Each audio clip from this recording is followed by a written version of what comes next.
দর্শক মণ্ডলী, সালাম ও শুভেচ্ছা নিন। ট্রু ভয়েস টিভির এখনকার আয়োজনে ইরান থেকে আপনাদের সবাইকে স্বাগত জানাচ্ছি।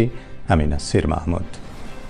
বেশ কয়েকদিন আপনাদের সাথে কথা হয়নি, কথা বলার সুযোগ হয়নি আমার ব্যক্তিগত কিছু সমস্যার কারণে, শারীরিক সমস্যা অবশ্য। তবে আমি নিয়মিত আপডেট দেওয়ার চেষ্টা করেছি। আপনারা যারা ট্রু ভয়েস টিভির নিউজ আপডেটের সাথে যোগাযোগ রাখেন, আপডেট দেখেন, তারা নিশ্চয়ই বিষয়টি জানেন। ইরানের সর্বশেষ অগ্রগতি সম্পর্কে নিশ্চয়ই আপনাদের জানতে ইচ্ছে করছে। হ্যাঁ, কয়েকটি অগ্রগতি তো অবশ্যই রয়েছে। সর্বপ্রথম অগ্রগতি হলো ইরানের সঙ্গে ওমানের একটি সমঝোতা। এটা নিয়ে পশ্চিমা মিডিয়াগুলো, বিশেষ করে আমেরিকার গণমাধ্যমগুলোর ঘুম নেই। তারা ব্যাপকভাবে উদ্বিগ্ন হয়ে পড়েছে। দ্বিতীয়ত, সৌদি আরবে আজকেই একটি যৌথ সামরিক চুক্তি স্বাক্ষরিত হয়েছে। সৌদি আরব, তুরস্ক এবং পাকিস্তান, এই তিন দেশের মধ্যে যৌথ প্রতিরক্ষা চুক্তি স্বাক্ষরিত হয়েছে। মক্কা প্রতিরক্ষা চুক্তি নামে এই চুক্তিটির নামকরণ করা হয়েছে। পরস্পরকে প্রতিরক্ষা সহযোগিতার দেওয়া যৌথ প্রতিরক্ষা চুক্তির মূল লক্ষ্য। যদিও বিষয়টি খুবই চমৎকার বলে মনে হচ্ছে, কিন্তু একটি প্রশ্ন থেকে যায়। প্রশ্নটি হলো এই: ইরান কেন এই প্রতিরক্ষা চুক্তিতে নেই? পশ্চিম এশিয়ায় এখন ইরান তো অবশ্যই গুরুত্বপূর্ণ একটা ফ্যাক্টর। সেই ইরানকে বাদ দিয়ে, কিংবা অনেকেই তো বলছেন যে ইরানকে টার্গেট করেই এই প্রতিরক্ষা চুক্তিটি হয়তো করা হয়েছে। যেমনটি কয়েকদিন আগেই আরেকটি প্রতিরক্ষা চুক্তি হয়েছে, সেটি হলো সমুদ্র প্রতিরক্ষা জোট। 53টি দেশকে সৌদি আরব আমন্ত্রণ জানিয়েছে। সেখানে 43টি দেশ এসেছে এবং 14টি দেশের সমন্বয়ে সমুদ্র প্রতিরক্ষা জোট গঠিত হয়েছে। মজার ব্যাপার হলো, ওই 14টি দেশের মধ্যে বাংলাদেশও একটি, অর্থাৎ সেই সমুদ্র প্রতিরক্ষা জোট যেটি সৌদি আরবের নেতৃত্বে গঠিত হয়েছে, সেখানে বাংলাদেশও রয়েছে। আর আজকে যে জোটটি হলো, সেটি হলো তুরস্ক, পাকিস্তান এবং সৌদি আরবের মধ্যে। দুটি জোটেরই নেতৃত্ব দিচ্ছে সৌদি আরব। এখন এই যে একের পর এক জোট গঠিত হচ্ছে, কি বার্তা রয়েছে এসব জোট থেকে? জোট থেকে বার্তা হলো এটাই: সৌদি আরব সহ উপসাগরীয় যেসব তেল উৎপাদনকারী দেশ রয়েছে, সেই সমস্ত দেশের তেলের জাহাজগুলো এখন হরমুজ প্রণালী দিয়ে যেতে হয়। সেই হরমুজ প্রণালী এখন নিয়ন্ত্রণ করছে ইরান। সুতরাং ইরানের হাত থেকে যেন এই শিপগুলোকে, জাহাজগুলোকে নিরাপত্তা দেওয়া যায়, সেটাই হলো মূল টার্গেট। আসলে যতই বলা হয় যে তাদের নিজস্ব প্রতিরক্ষার জন্যে, ব্যাপারটা আসলে সেরকম নয়। কারণ তারাও জানে, পশ্চিম এশিয়ার সবগুলো আরব দেশই জানে যে ইরান কখনোই অন্য কোনো দেশ বা প্রতিবেশী কোনো দেশ, আরব দেশও কোনো দেশের উপরই হামলা চালায় না। প্রশ্ন হতে পারে, যুদ্ধের সময় তো হামলা চালালো। হ্যাঁ, যুদ্ধের সময় হামলা চালানো হয়েছে। কোথায় হামলা চালানো হয়েছে? যেখান থেকে ইরানে হামলা করা হয়েছে ঠিক সেইখানেই হামলাকে চালিয়েছে ইরান। অর্থাৎ যেই সমস্ত দেশ তাদের নিজস্ব সামরিক স্থাপনাগুলোকে ব্যবহার করার সুযোগ দিয়েছে আমেরিকাকে, আমেরিকা সেই সমস্ত স্থাপনাকে ব্যবহার করে ইরানের উপরে হামলা চালিয়েছে, সেই সমস্ত সামরিক স্থাপনার উপরে হামলা চালিয়েছে। যে সমস্ত হামলাকারী দেশকে তারা তাদের স্থাপনাগুলো ব্যবহারের সুযোগ দিয়েছে, তাদের চাপের মুখে হয়তো এই ধরনের জোট করে থাকতেও পারে বলে অনেক বিশ্লেষক মনে করেন। ইরান বলেছে যে যতই জোট করা হোক না কেন, হামলার হাত থেকে কোনোভাবেই শত্রুর ঘাঁটির রক্ষা পাবে না। আর সৌদি আরব কিংবা সৌদি আরব সহ উপসাগরীয় আরব দেশগুলো, তাদেরকে কে প্রতিরক্ষা দেবে? আমেরিকা। আমরা তো যুদ্ধের সময় লক্ষ্য করেছি, আমেরিকা তো তাদেরকে সুরক্ষা দিতে পারেইনি, বরং এই আরব দেশগুলো আমেরিকাকে সুরক্ষা দেওয়ার কারণে সেই দেশগুলোও ক্ষতিগ্রস্ত হয়েছে। তারাই বরং অরক্ষিত থেকে গেছে আমেরিকার কারণে।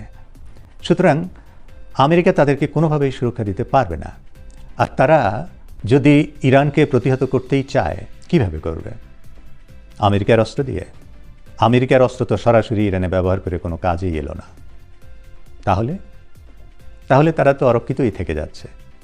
সুতরাং ইরান বলে দিয়েছে যে যতই জোট করা হোক না কেন, এই সমস্ত জোট কোনোভাবেই শত্রুকে আমাদের হাত থেকে রক্ষা করতে পারবে না। অর্থাৎ আবারও যদি সৌদি আরব কিংবা উপসাগরীয় অন্যান্য আরব দেশ থেকে যদি ইরানের উপরে হামলা করা হয়, তাহলে ইরান সেই সমস্ত ঘাঁটিতে হামলা চালাবেই।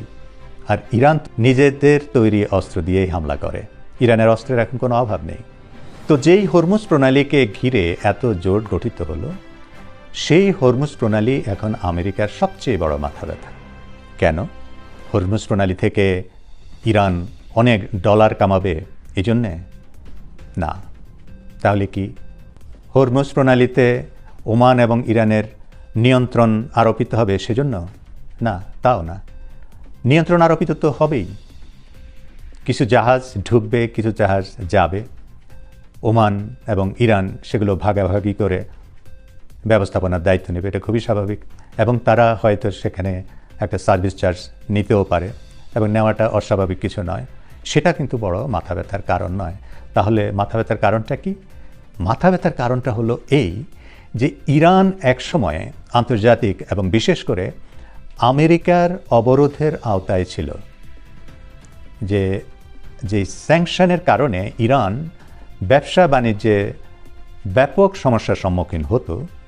ইভেন তাদের তেলের জাহাজ, তাদের গ্যাসের জাহাজ, এলপিজির জাহাজ ইত্যাদি, বিটুমিনের জাহাজ, এই সমস্ত জাহাজ যেতে পারত না।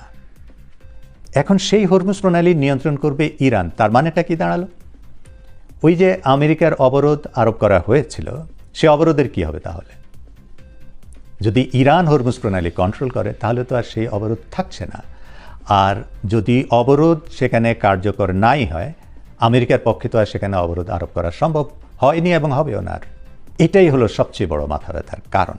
এই জন্যে আমেরিকা এখন চাচ্ছে ইরানের সঙ্গে যে কোনোভাবেই হোক, যেহেতু যুদ্ধ করে তাদেরকে দমানো সম্ভব হয়নি, সেহেতু কোনোভাবে নেগোসিয়েশনের মাধ্যমে, আলোচনার মাধ্যমে, কূটনৈতিক পন্থায় যদি একটা সমঝোতায় পৌঁছানো যায়, সেটাই হবে আমেরিকার জন্য সবচেয়ে বড় প্রাপ্তি। আর আমেরিকা তো চায় একটা বিজয়। ডোনাল্ড ট্রাম্প যদিও 40-এরও অধিকবার নিজের বিজয় ঘোষণা করেছেন, তারপরেও তাঁর দেশের মিডিয়াগুলোই, তাঁর দেশের বিশেষজ্ঞরাই বলছেন যে কোনোভাবেই বিজয় তো হয়নি, বরং চরমভাবে ব্যর্থ হয়েছে আমেরিকার মিশন। আসলে আমেরিকার কোনো মিশনই ছিল না। অ্যাপস্টাইন ফাইলের কেলেঙ্কারি থেকে জনদৃষ্টি সরানোর জন্যে এই আমেরিকা এবং ইসরায়েল ইরানের উপরে হামলাটি চালিয়েছিল। যদিও সেই প্রসঙ্গটি কয়দিন আগেও একটা নির্বাচনী ক্যাম্পেইনে যখন ট্রাম্প গিয়েছিলেন, সেখানে এক নাগরিক সেই প্রসঙ্গটি তুলেছেন। তোলার পর ট্রাম্প সেই প্রসঙ্গ থেকে সরিয়ে যাওয়ার জন্য তাকে বললেন যে ও তো একটা কমিউনিস্ট। কিন্তু তিনি পার পাননি, প্রসঙ্গটি রয়ে গেছে। অ্যাপস্টাইন ফাইল থেকে ট্রাম্পের মুক্তি ঘটেনি। কিন্তু যুদ্ধ এই অ্যাপস্টাইন ফাইলকে ঢাকা দেওয়ার জন্যে চালানো হলেও হরমুজ প্রণালী কিন্তু সে সময়ে তাদের টার্গেটে ছিল না। হরমুজ প্রণালী প্রসঙ্গটি এসছে যখন ইরান হরমুজ প্রণালী বন্ধ করে দিয়েছে। সুতরাং একেবারেই লক্ষ্যহীন একটা যুদ্ধে আমেরিকা জড়িয়েছে। সেই আমেরিকা স্বাভাবিকভাবেই পরাজিত হয়েছে, এটা বলাই যেতে পারে এখন। তো যত সামরিক জোট হোক, যতই সমুদ্র প্রতিরক্ষা জোট হোক, এগুলো যদি ইরানকে নিয়ন্ত্রণের জন্য করা হয়ে থাকে, তাহলে এই সমস্ত জোটের সুবিধাগুলো চলে যাবে শত্রুপক্ষের গোলায়। একটি মুসলিম দেশ আরেকটি মুসলিম দেশের বিরুদ্ধে এই ধরনের জোট না করে বরং কূটনৈতিক পন্থায় নিজেদের ভিতরে আলাপ আলোচনার মাধ্যমে সমস্যার সমাধান যদি করা হয়, সেটাই মুসলিম বিশ্বের জন্য মঙ্গল বলে আমরা মনে করি। তো এই শুভবুদ্ধির উদয় হোক সবার মধ্যে, সেই প্রত্যাশা রেখে আজকের মতো আলোচনার এখানেই পরিসমাপ্তি টানছি। আপনারা যারা দীর্ঘ সময় ধরে ট্রু ভয়েস টিভির সঙ্গে ছিলেন, সবাইকে জানাচ্ছি আন্তরিক ধন্যবাদ। কথা হবে আবারও পরবর্তী আসরে। তার আগে ছোট্ট একটি অনুরোধ, যে অনুরোধটি আমি সাধারণত করি না কিন্তু না করেও পারছি না, সেটি হলো আপনাদের একটি লাইক, আপনাদের একটি ফলো এই ট্রু ভয়েস টিভির সামনে অগ্রসর হওয়ার জন্য অনেক বড় অনুপ্রেরণা। সুতরাং বিষয়টি মাথায় রাখবেন, এই প্রত্যাশা রইল। ধন্যবাদ সবাইকে।